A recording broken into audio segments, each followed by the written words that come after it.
બ્લુલેન્ડ જંગલમાં મોન્ટુ વાંદરો, હાથી અને ચિંકી ચકલીથી બધા બહુ હેરાન હતા. આ ત્રણેય ખૂબ જ નટખટ, તેજ અને કપટી સ્વભાવના હતા. એકવાર મોન્ટુ વાંદરો અને હાથી તળાવના કિનારે બેઠા બેઠા વાતો કરતા હતા.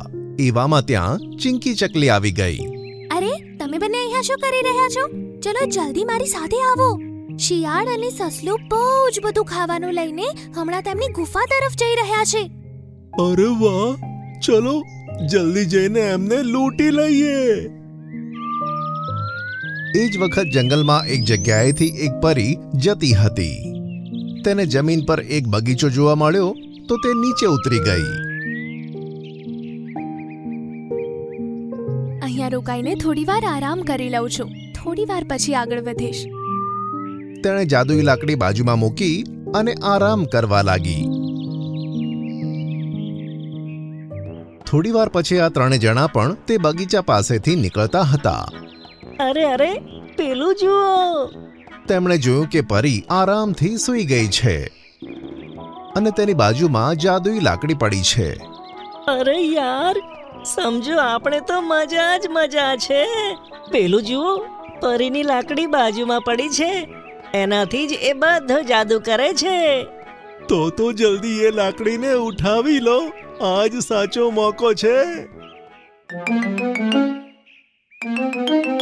વાંદરાએ લાકડી ઉપાડી અને ત્રણે ત્યાંથી ભાગી ગયા. તે વખતે મિંકુ ચકલો પોતાની ચાંચમાં સફરજન દબાવીને પોતાના માળામાં પહોંચ્યો.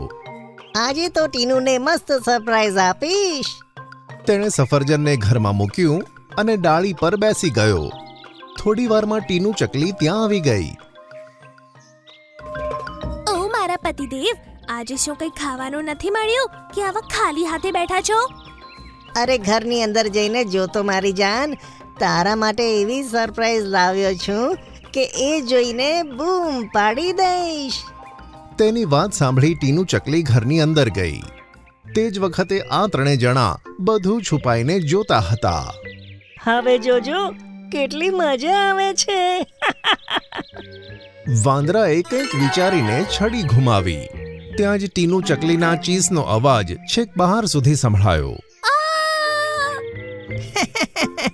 મેં કીધું હતું ને કે તું ખુશીથી બૂમ પાડીશ. ત્યાં જ ટીનુ ચકલી બૂમ પાડતી ઘરની બહાર નીકળી અને તેની પાછળ કાલુ કાગડો પણ બહાર આવ્યો. ટીનુ, આખરે તું મારા હાથમાં આવી જ ગઈ. આવો, મારે તને ભેટવું છે અને બંને જણા ફરવા જઈએ. અરે, આ સફરજનની જગ્યાએ કાલુ કાગડો ક્યાંથી આવ્યો? સૌથી આગળ ટીનુ, તેની પાછળ કાલુ કાગડો અને તેની પાછળ મિંકુ ચકલો ઉડતા હતા. આ જોઈને તે ત્રણે જણા ખૂબ જ હસવા લાગ્યા. સફરજન હવે તેમની પાસે આવી ગયું. મેં જાદુ કરીને તે સફરજનની જગ્યાએ કાલુ કાગડાને ઘરમાં પહોંચાડી દીધો. બહુ સારું કર્યું. ચિંકી ચકલી તે સફરજનને મજાથી ખાવા લાગી. એક વખત છોટું હરણ અને લંબુ હરણ ખાવાની શોધ માટે આમ તેમ ફરતા હતા. આજે તો મને ઘણા બધા મશરૂમ ખાવાની ઈચ્છા છે. એટલા બધા કે મોઢું પણ ભરાઈ જાય અને પેટ પણ.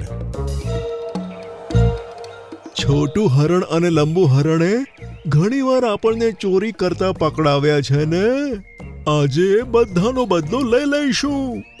આમ કહી તે ત્રણે આગળ વધ્યા. છોટું હરણ અને લંબુ હરણ વાત કરતા કરતા આગળ વધતા જ હતા કે તેમને એક મોટું ખેતર જોવા મળ્યું. તેમાં ઘણા બધા મશરૂમ ઉગ્યા હતા.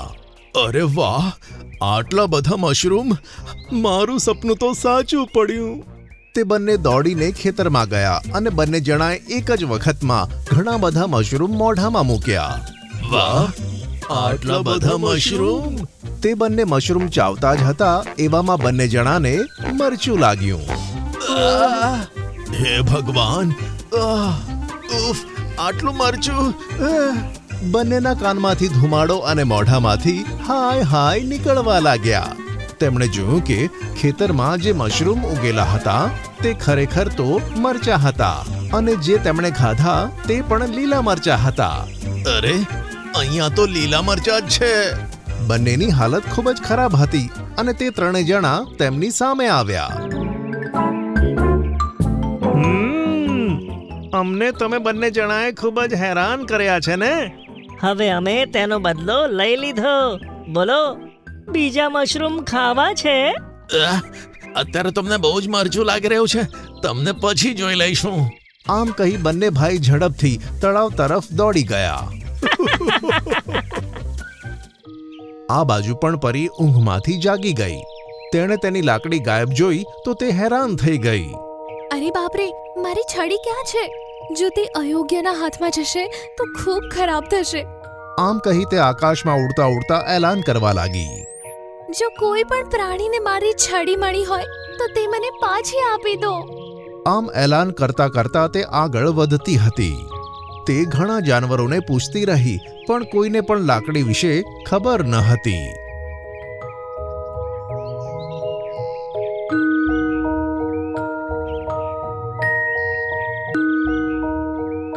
હવે પરીને તરસ લાગી તો તે તળાવે આવી ગઈ.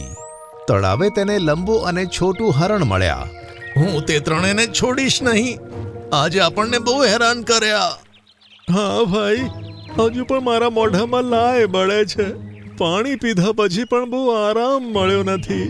શું થયું તમને બંનેને? આવી રીતે કેમ બોલી રહ્યા છો? શું કહીએ નીલી પરી, અમે બંને મશરૂમ શોધવા નીકળ્યા હતા. કોણ જાણે કેવી રીતે વાંદરા, હાથી અને ચકલીએ મરચાના ખેતરને મશરૂમનું બનાવી દીધું અને અમે મરચાને મશરૂમ સમજીને ખાઈ લીધું અને પછી એ બધા મશરૂમ મરચામાં ફેરવાઈ ગયા. ત્યારથી અત્યાર સુધી મોઢામાં લાય બળે છે. શું સાચે જ એવું થયું છે? હા, ખબર નહીં એ લોકોએ કેવી રીતે આટલું મોટું જાદુ કર્યું. શું તેમનામાંથી કોઈ પણ જોડે તે મારી છડી જોઈ હતી? અરે હા, મેં મોન્ટુ વાંદરા પાસે તે લાકડી જોઈ હતી. મને ખબર હતી જરૂર તે છડી કોઈ દુષ્ટ પ્રાણીના હાથમાં છે. હું હમણાં જ તેમને જઈને જોઉં છું. ચાલો તમે બંને મને કહો કે તમે તેમને ક્યાં જોયા હતા? લંપી લંગૂર એક ઝાડ નીચે બેઠો કેળા ખાતો હતો અને આ ત્રણેય જણા તેની સામે આવ્યા. લંપી, આ બધા કેળા અહીં જ મૂકીને જતો રહે, નહીં તો તારી તબિયત માટે સારું નહીં થાય. હું તમારા જેવાથી ડરવાનો નથી. ચલો ભાગો અહીંયાથી. સારું, તું હવે મજા ચાખવા માટે તૈયાર થા. મોન્ટુ વાંદરો લાકડીથી લંગૂરને નુકસાન પહોંચાડવાનો જ હતો. એવામાં નીલી પરી ઉડતી ઉડતી આવી અને મોન્ટુ વાંદરાના હાથમાંથી લાકડી લઈ લીધી. અરે વાદળી પરી, તમે? થોડી વારમાં બધા જાનવર ત્યાં જમા થઈ ગયા. આ ત્રણેય જાનવરોને હેરાન કરવા માટે હવે હું તારો બદલો લઈશ. આમ કહી તેણે છડી ફેરવી જાદુ કર્યો અને જમીન પર ઘણું બધું લીલું મરચું જમા થઈ ગયું. ચાલો હવે જલ્દી આ મરચાઓને ખાઈ જાઓ. ના, અમે લોકો કેમ મરચાં ખાઈએ? અમે એવું કંઈ નહીં કરીએ. અચ્છા, નહીં ખાઓ તો હું તમને હમણાં જ ગાયબ કરું છું. અરે ના, ખાઈએ છીએ. આમ કહી ત્રણેય જણા મરચા ખાવા લાગ્યા. અરે બાપરે! આટલું તીખું મરચું! ત્રણે જણા બૂમો પાડતા પાડતા મરચું ખાવા લાગ્યા અને બધા જાનવર, પક્ષી અને પરી તેમને આમ જોઈને તેમનો ખૂબ જ મજાક ઉડાવવા લાગ્યા.